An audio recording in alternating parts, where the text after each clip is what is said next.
Welcome to the Daily Intelligence Brief from IntelStor for the 28th of January, 2025.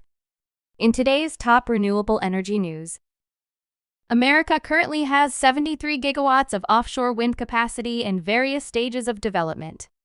Over 64% of manufacturing and supply chain investment supporting the emerging industry is in Republican districts.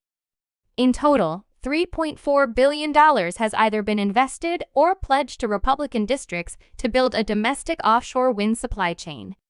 Developers have signed nearly 2,000 supply chain contracts with manufacturing firms in 40 states.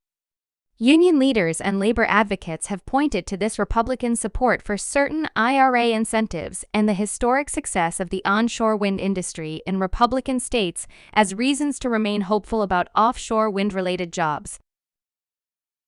The South African government announced the results of its latest auction for independent power producers at the end of December, and the news made for grim reading for the wind industry.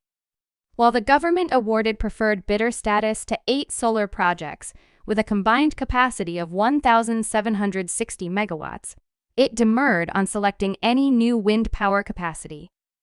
The main challenge is that the country's grid infrastructure is struggling to connect new sources of power generation.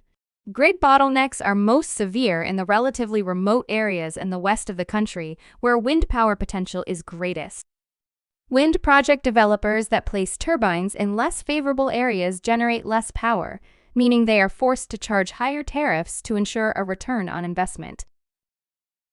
A large chemical fire broke out on the wind turbine vessel, Les Alizes, as it was docked at the Wagenborg Terminal on the Eemshornweg in Eemshaven in the Netherlands on 24th of January.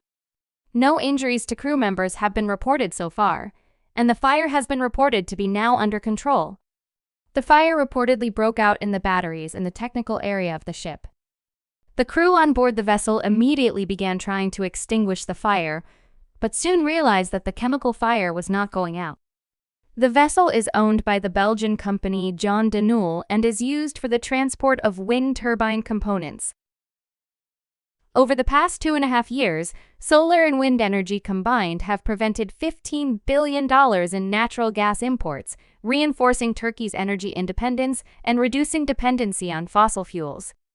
Solar energy alone generated 52 terawatt-hours of electricity during this period, which accounted for 6% of the country's total electricity supply. This avoided $5.4 billion in natural gas imports over the same period.